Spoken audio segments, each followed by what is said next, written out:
తినకొచ్చి 34 years అండి. First మన దగ్గరకు వచ్చినప్పుడు ఐవీఎఫ్తో మనం ఫస్ట్ చేసినప్పుడు కన్సీవ్ అయింది ఈ అమ్మాయి.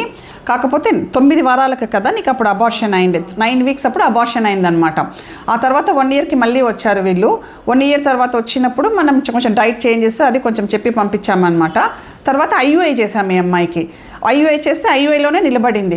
చాలామంది ఏమనుకుంటారంటే ఫస్ట్ టైం ఐవీఎఫ్ ఫెయిల్యూర్ అయితే ఇంకా మాకు ఏమీ ఛాన్స్ ఉండదు, మళ్ళీ కూడా మేము ఐవీఎఫ్కే పోవాలా అని అనుకుంటారనమాట. మొదట వాళ్ళకు ఒక బాబు కూడా ఉన్నాడు ఆల్రెడీ. ఐవీఎఫ్ కంటే ముందు ఒక బాబు నిన్నాడు, పాప కదా ముందు నిండింది. పాప చనిపోయింది కదమ్మా మీకు. సో దానికోసం వాళ్ళ టెన్షన్లో ఉన్నందుకు ఐవీఎఫ్ చేయించుకోవాలనుకున్నారనమాట. అది కూడా 9 వీక్స్ తర్వాత అబార్షన్ అయింది. ఇప్పుడేమో ఐయుఐతోనే కన్సీవ్ అయింది. సో అందరూ నేనేం చెప్తానంటే ఐవీఎఫ్ అయిపోతే మాకు ఫెయిల్యూర్ అయితే ఇంకా పిల్లలు పుట్టరు అనేది లేదండి. కొంచెం పాజిటివ్గా ఉంటే తర్వాత కూడా మీకు ప్రెగ్నెన్సీ నార్మల్గా కూడా రావచ్చు, ఐయుఐతో కూడా మీకు ప్రెగ్నెన్సీ రావచ్చు.